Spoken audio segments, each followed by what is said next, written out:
stupid. Why am I doing this? This is so dumb. I'm gonna get stuck in here trying to do this. I'm getting too old for this. Alright, so I have a bed now. Well, sorta. It's still parts of it missing. But yeah. I kind of broke the truck. We're gonna talk about that as soon as I get up out of here, because I might be stuck. Oh God, why did I do this?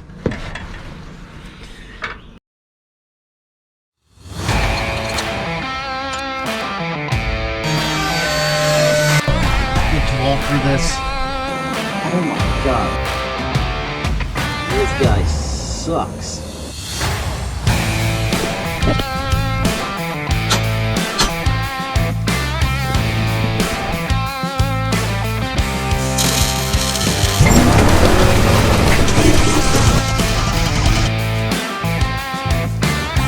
Come on. Come on.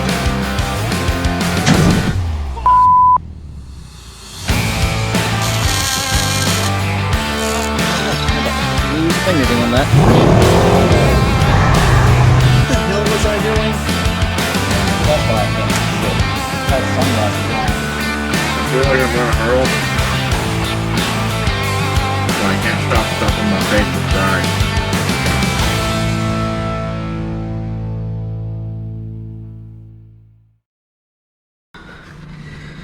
Okay, so it's been about a month for me since I made the last video, and I've been driving the truck the whole time, and it did surprisingly well considering, you know, I threw the whole suspension together with some tape measure and my own backyard welding. But it's running a little rough. Maybe it's just all the driving I've been doing.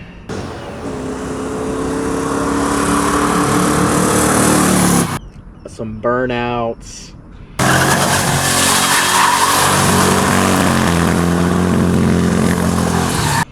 A little bit of donuts.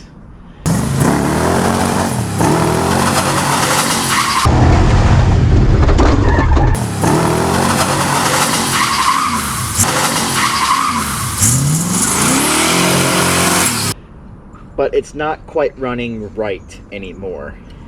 And for a while I was thinking it was something to do with the idle air control solenoid, throttle position sensor, you know, the throttle not being able to return to zero. Well, it finally started to run lean, like 17, 18 to 1, 19 to 1 for the air fuel ratio. That's the same thing it was doing when this engine and the EFI was in that old Ranger. And what happened last time was the header started cracking on the passenger side, the side that has the O2 sensor in it for the EFI. So I started looking at that again, and lo and behold, what do you think I found? Let me shove the flashlight up in here, and oh, I think you guys can see that, right? You guys see that crack? You see where the light's coming through? Oh yeah, you see it good there. Yeah, so that's sucking air in. That's throwing off the air-fuel ratio, which is getting really bad now. And so this thing doesn't stand a chance of idling now. The header started cracking again. So I moved the O2 sensor from the passenger bank to the driver's side bank, and it ran well for like 3 days. And now it's running lean again.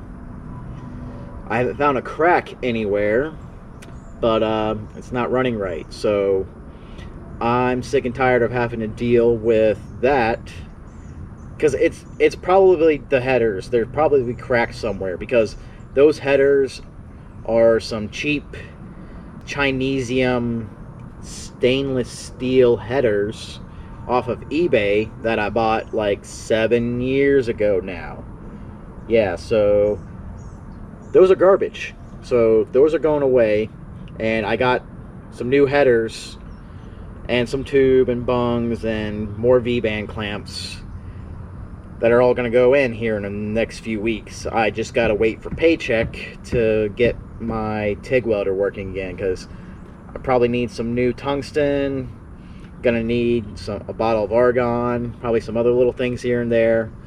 But yeah, then at least the, you know, the header portion of the exhaust is gonna get rebuilt. These mufflers are still gonna stay, and it's probably still gonna sound the same, but there are some goodies here, because I wanted to change the headers anyway, because those headers are like meant for a Fox body. They're really short, and they also got dented because that's the only way you can fit them in a Ranger. And I dented them pretty good, so they're probably choking this thing a bit. So yeah, and also those headers are 1 5/8 primary tube. The new headers are 1 3/4. Yeah, that's probably going to be fun to put all the bolts in to try to get that to fit, but that's a problem for another day. But yeah, so new headers will be going in soon. Bed. Well, as you guys can see, it's coming along. I got to finish up, you know, like I had to trim the wood, drill all the holes. I got to do all the holes for the mounts, figure out where each of these crossbars go. I think that one goes there. But yeah, I got some work to do there. And then I'll have a bed again, which means I can go get my bottle of argon finally. Because that's another thing that's holding me up from, you know, doing the headers. Because, like I said, I need a bottle of argon, and I can't haul the argon on my Harley. I mean, I guess if I get a small bottle, I could throw it in a backpack, but I really don't feel like doing that.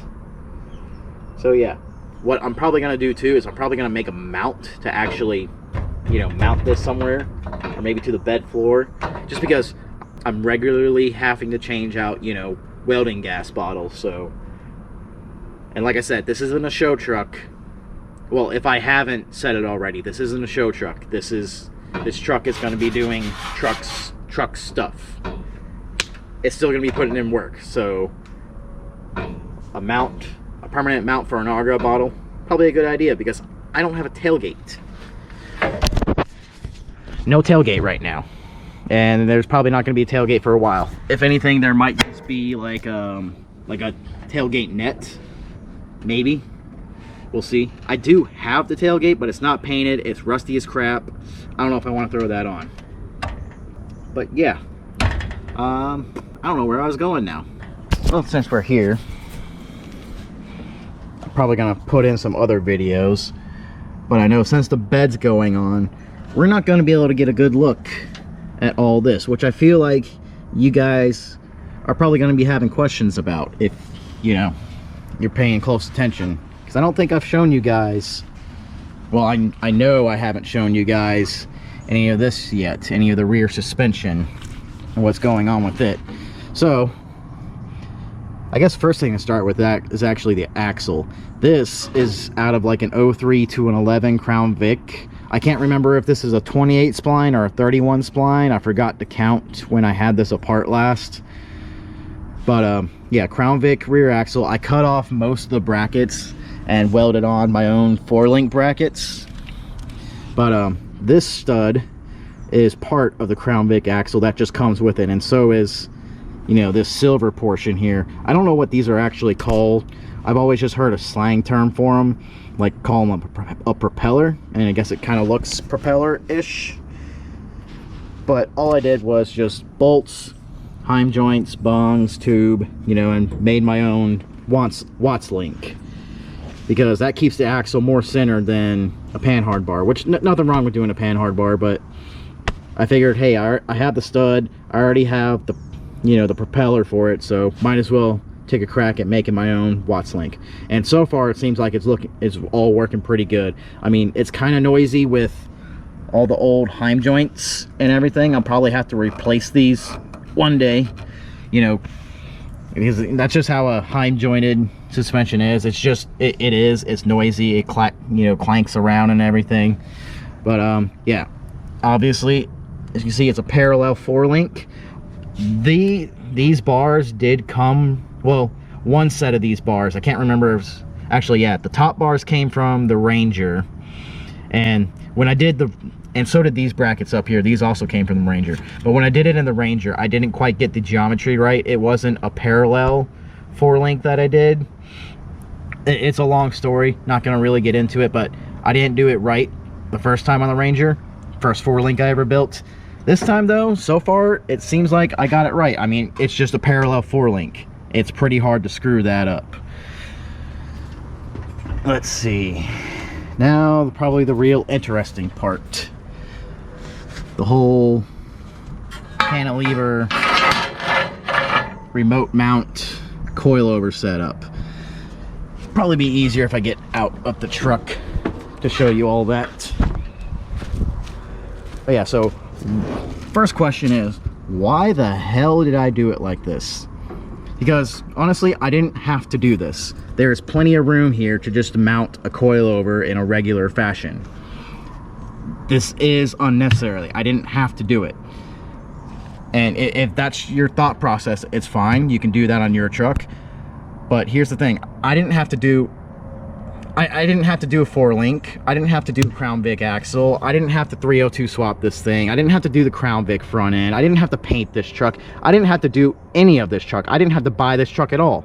I mean, it would have been a heck of a lot easier for me if I would have just, you know, gotten a bone stock, you know, 2024 F150 brand new. I work at a Ford dealership. It would have been stupid easy for me to do that, but I didn't want to do that. I wanted to do a vintage truck. I wanted to do the Crown Vic swap. I wanted to build my own 4-link.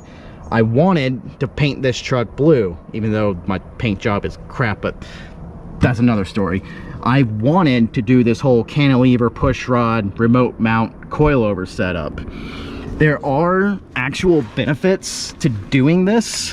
One of the earliest applications I found is I think F1 and IndyCar used to do remote mount coilovers.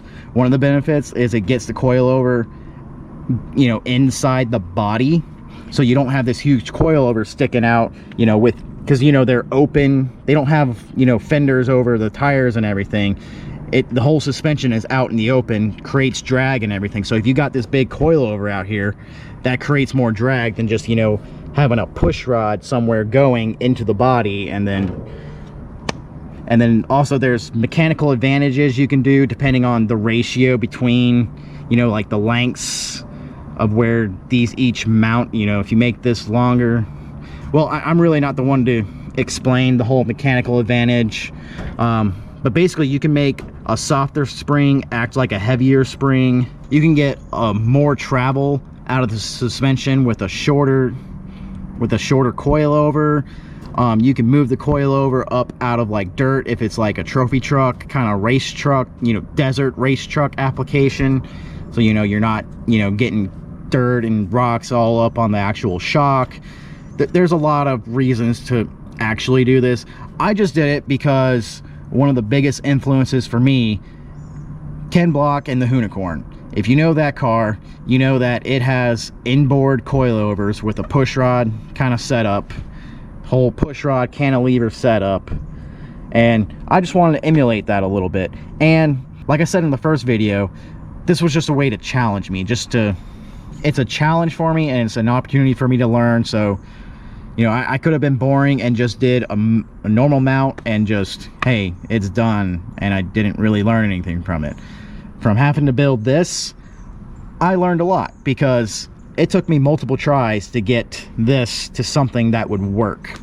Yeah, so what all this is made out of, though, I mean, this is just a regular old heim joints, tube, bungs, and everything. I made the whole plate and everything that everything mounts to. I just made all this through trial and error. The interesting part is this right here. So normally when I see people do like a cantilever suspension, they usually, you know, have their own rocker, you know, think of it like inside of a push rod engine. You know, you got the push rod, you got your valve spring, and you got a rocker. This, what I usually see people do is they mount it using like probably like some type of bronze bushing, a bearing, something like that. Could I have done it that way? Most definitely. But I didn't really know what to use for that. And I wanted something that not only that I knew would be strong enough to handle all the weight and all the forces that this would be experiencing, but also something that could be easily sourced, something that I could easily get and replace if this ever failed. So all this is, it is a wheel bearing hub off of a 2015 Ford Fiesta. I figured, hey, that's, you know, somewhere between a 2,500, 3,000 pound car, depending on, you know, how many people you have in it and how much cargo you have it in and whatnot. So if this can stand up to supporting the whole weight of that, I figured, you know, it'll probably be fine in this application. And so far, it's working pretty well. It hasn't failed yet, even without, like, you can see how the plate just comes down. I want to build, you know, like put a plate here and then put a tube that runs across to the other side just to help, you know, reinforce this so it can't flex. I'll probably do that too when I do the exhaust, when I do the headers, because I got to change like some of the tubing when I do the headers to get those in. You'll see when I get to there, but I'll probably build that cross brace too here just to help reinforce that some more. But so far, you know, over the last month, it's been holding up fine. And like, and surprisingly too, all my welds have been holding up. I haven't been able to find a single crack on any of these, but granted, that's only over a month, so we'll see how long that lasts. Oh, and I guess another thing, these are just, I guess you can't really see the logo all that well. These are just QA1 coilovers, double adjustable. Oh, can you guys see? Yeah, 2 knobs, rebound and compression, adjustable, all that. If I remember right, these are 225. You can't really see it, but they're 225 pound springs. I might need to go to something stiffer. We'll see. But yeah, that's basically the whole suspension setup. Okay. So I really don't have anything else to show you guys this video.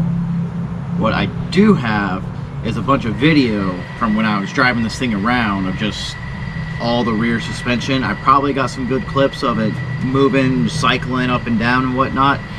So I'm probably gonna put together a little montage of like all of driving video that I got, put some music to it, and hopefully you guys enjoy that. And we'll finish the video out with that. The next video coming up is probably going to be doing the exhaust, putting the headers in, and TIG welding all that up. Because that's the next big project I got going on with this thing. After putting the bed in. So like I said, I need to get this finished. So I need to put you guys away. I need to get to work on this. If you like what you see, you know, do all that blah blah blah. Subscribe, comment, blah blah blah crap. And yeah. I'll see you guys later.